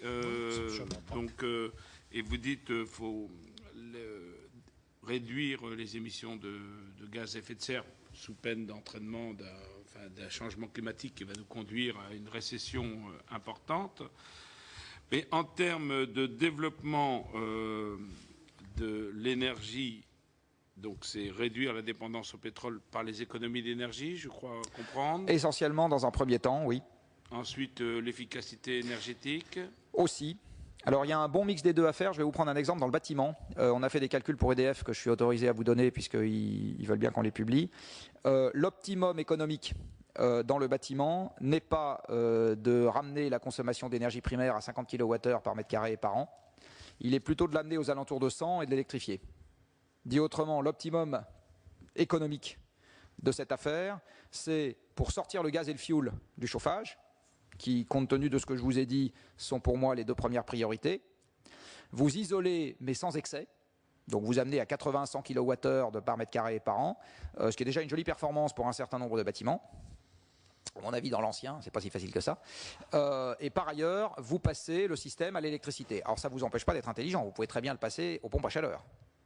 hein, mais vous le passez à l'électricité. Eh bien, quand vous faites l'ensemble de ces deux trucs-là, vous obtenez une division très forte des émissions, par 6 à 8, dans le bâtiment.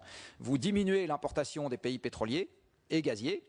C'est excellent pour l'emploi, puisque vous allez devoir employer des tas de maçons, etc. Donc le vrai sujet, c'est que vos enfants et les miens, au lieu de leur dire « mon coco, tu vas faire une maîtrise et ensuite tu seras dans un bureau », on leur dit « tu vas aller te faire suer sur un chantier ». Donc ça, c'est le vrai défi de cette affaire, et c'est le principal. Parce qu'aujourd'hui, le discours ambiant n'est pas du tout celui-là. Hein. Mais c'est un vrai défi. Hein.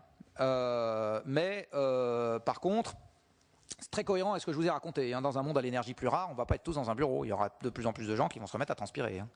Je ne sais pas si c'est un bien ou un mal, mais c'est comme ça que les choses vont se passer.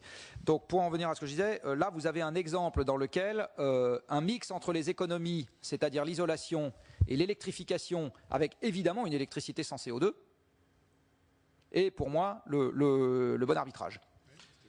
Et vous dites ensuite que, vous dites le nucléaire... Vous n'êtes pas opposé. Hein. Ah, je pense même, encore une fois, je suis tout à fait pour. Oui. Je suis tout à fait pour. Et vous avez dit, pour le renouvelable, attention Ce que je dis pour les renouvelables, c'est qu'elles ne se valent pas toutes. Donc il faut être sélectif avec un critère de bonne gestion. Dit autrement, si vous êtes intimement persuadé que justement la contrainte va nous mettre dans une situation de finances difficile, c'est là que vous devez faire particulièrement attention à l'efficacité de la dépense budgétaire. Donc, mettre des poêles à bois dans les maisons de campagne après les avoir isolées, excellente idée, énergie renouvelable. Mettre des chauffe-eau solaires pour faire de l'eau chaude, excellente idée, énergie renouvelable. Mettre des panneaux photovoltaïques partout dans le pays, c'est une idée complètement idiote. Donc, il ne faut pas avoir l'idolâtrie des renouvelables pour les renouvelables, il faut être sélectif dans ce qu'on fait et comprendre pourquoi on le fait. C'est ça que je suis en train de dire. Mais vous êtes pour un renouvelable de proximité ou... Ça dépend. Pour l'électricité, ça n'a pas de sens, parce que le réseau, c'est l'inverse. Par contre, pour la chaleur, oui. Alors après, on pourrait même faire des trucs un peu subtils. Il est quand même aussi fabriqué en Chine, le panneau pour la chaleur. Ça dépend, on peut très bien le faire chez nous si on accepte de le payer plus cher. Ah bah après, c'est une affaire de choix, c'est ce que je disais tout à l'heure. Très bonne démonstration. Le malheur du consommateur fait le bonheur du salarié et inversement. Non, mais votre très bonne démonstration tout à l'heure sur quand on subventionne le photovoltaïque, on favorise le déficit commercial, l'emploi en Chine et pas en France, et le CO2, ça vaut aussi pour le panneau solaire chauffe-eau. Alors le panneau solaire chauffe-eau, ça dépend du système d'incitation que vous mettez en place. Même sur le PV, vous vous rendez compte que le système posé, dépend, il a une variation d'un facteur 3 en fonction des pays. Alors nous, on est un pays de profiteurs, donc il y a des effets d'aubaine qui sont absolument monstrueux dans tous les sens. Après, encore une fois, ça dépend quelle est la part. C'est une manière d'organiser le système. Voilà. Si vous importez moins cher de chauffe-eau solaire de Chine que vous importez de gaz aujourd'hui pour le chauffage au gaz qui permet d'avoir l'eau chaude sanitaire, c'est quand même une bonne affaire. Donc moi, je ne suis pas en train de vous dire, je sais dès à présent vous faire la liste exhaustive, complète, régionalisée, parce que ça va dépendre aussi des endroits, etc. Par contre, je sais vous décrire la méthode qui vous permet d'avoir la réponse en fonction de la zone géographique dans laquelle vous vous posez la question et de ce que vous avez envie de faire. Voilà. Bien, mais écoutez, merci. Enfin, moi, j'ai bien aimé votre démonstration. C'est dommage d'ailleurs que, enfin, c'était pas le sujet, mais que dans le domaine du transport, on vous ait pas là, on ne vous ait pas titillé un peu plus pour avoir également vos idées en matière. Il a dit petite voiture. Ah, faut monter le prix et dans le même temps planter des banderilles dans le dos des constructeurs pour qu'ils descendent les consommations moyennes. Je vais vous livrer un calcul d'ordre de grandeur qui va peut-être vous intéresser. Vous avez probablement entendu parler du Grand Paris. Le coût d'investissement des infrastructures du Grand Paris, avant le fameux facteur Pi, vous savez, entre le budget et le coût réel une fois que le truc est terminé. Je rigole parce que l'autre jour j'ai entendu Duflo à la radio dire est-ce que vous connaissez un autre truc que l'EPR pour lequel le coût double en cours de route, et c'est dommage que j'ai pas été à côté d'elle parce que j'ai eu envie de lui dire tout prototype industriel, le facteur Pi il est valable absolument partout, et c'est vrai aussi dans les développements de logiciels, le fameux facteur Pi, vous savez, entre le truc qui fait papa maman qu'on vous vend pour 100 qui finira par coûter 300 à l'arrivée, enfin, c'est valable absolument partout. Donc pour revenir à la question posée, dans le domaine des transports, donc le Grand Paris, à peu près 60 milliards d'euros.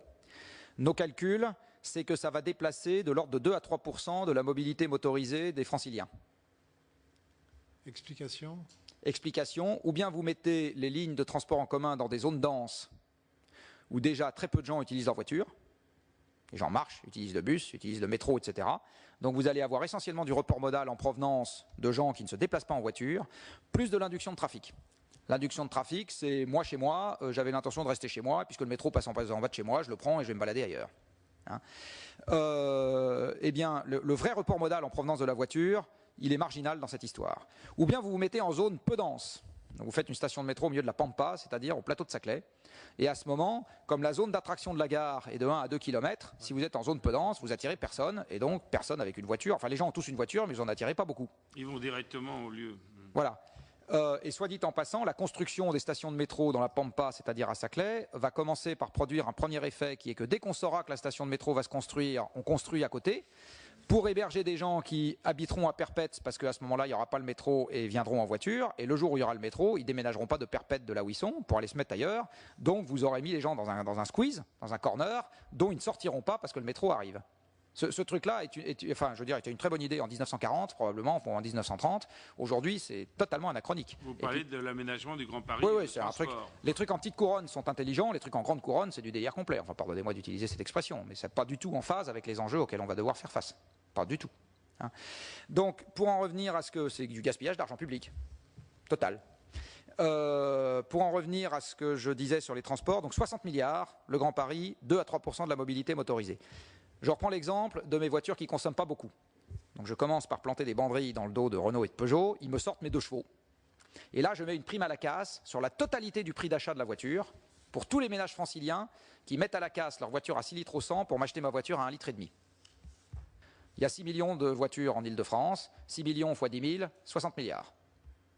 Dans le premier cas de figure, j'ai changé la vie de 3% des gens qui utilisent une voiture. Dans le deuxième cas de figure, j'ai changé la vie de tous les gens qui utilisent une voiture pour la même somme d'argent public. La même.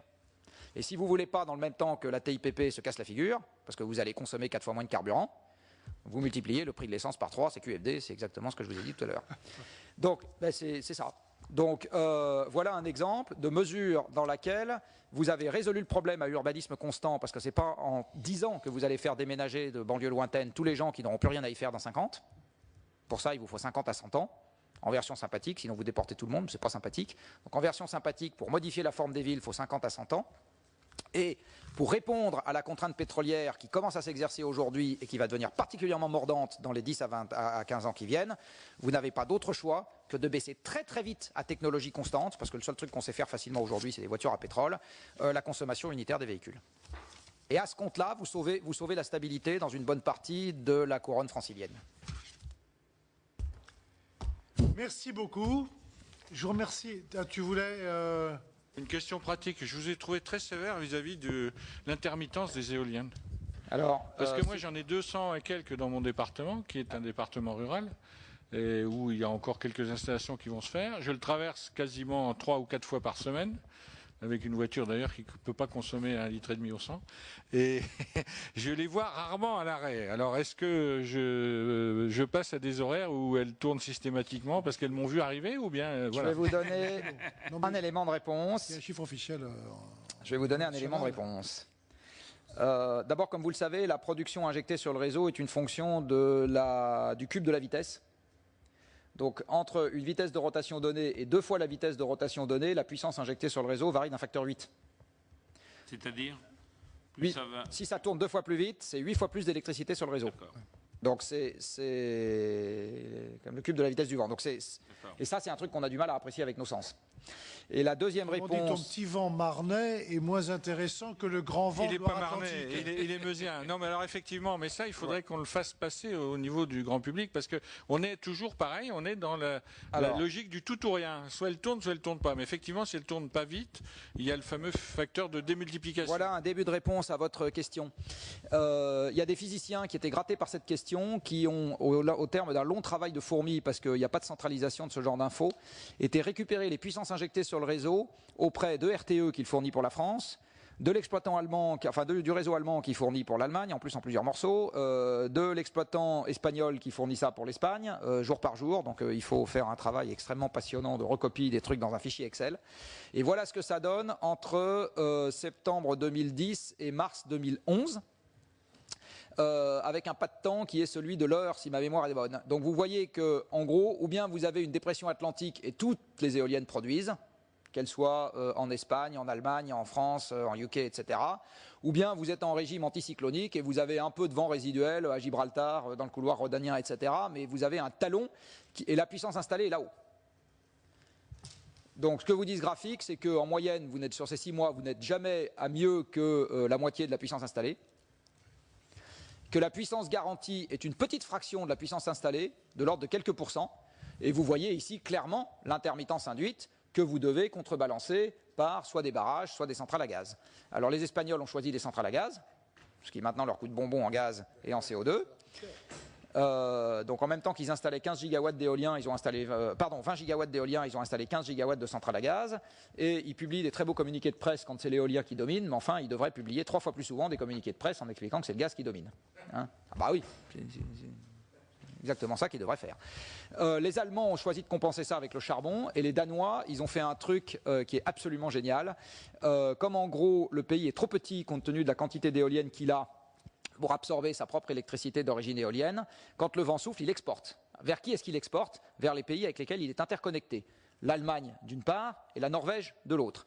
Quand la Norvège reçoit de l'électricité danoise, que le Danois ne peut pas, il doit s'en débarrasser, c'est pour l'équilibre du réseau électrique, il doit absolument s'en débarrasser. Que fait le Danemark à ce moment? Il est prêt à la vendre à n'importe quel prix. Quel est le prix auquel la Norvège va accepter l'électricité danoise? Le coût de production marginal d'un barrage. Vous savez, le coût de production marginal d'un barrage, c'est les 3 minutes d'ouvrier qui sont nécessaires à ouvrir et à fermer le robinet, c'est zéro. Zéro. Donc les Danois ont subventionné, avec leur argent à eux, une industrie qui va vendre à l'exportation à un coût marginal nul, et quand eux, ils ont besoin d'électricité parce qu'il n'y a pas de vent, ils importent en provenance du producteur norvégien qui, pas fou, là pour le coup, leur fait payer le prix fort puisque c'est de l'électricité de pointe. Donc le Danemark a bâti un formidable, et c'est pour ça qu'il y a eu la bronca au Danemark sur ces subventions à l'éolien qui ont été abandonnées depuis, tout simplement parce que ça revient à subventionner le producteur danois, le producteur norvégien qui possède les barrages. Voilà, donc les Norvégiens sont ravis et ils sont tout à fait pour l'électricité d'origine éolienne, tout comme du reste les vendeurs de gaz. Si vous faites venir ici un vendeur de gaz, il va vous expliquer que l'éolien, il trouve ça absolument génial. Moi, à Copenhague, j'étais allé au meeting de l'International Gas Union, où tous en chœur, j'étais le seul Français dans la salle, je crois, et il n'y avait pas un journaliste dans la salle. Hein. Et tous en chœur, les gaziers disaient « l'éolien, c'est génial, l'éolien, c'est génial, l'éolien ». Voilà, tous en chœur. Bien, merci beaucoup. S'il n'y a pas d'autres questions, merci pour votre prestation. Non, merci pour être venu à notre invitation et bravo pour votre prestation. Eh bien, bons travaux. C'est à vous que j'envoie le...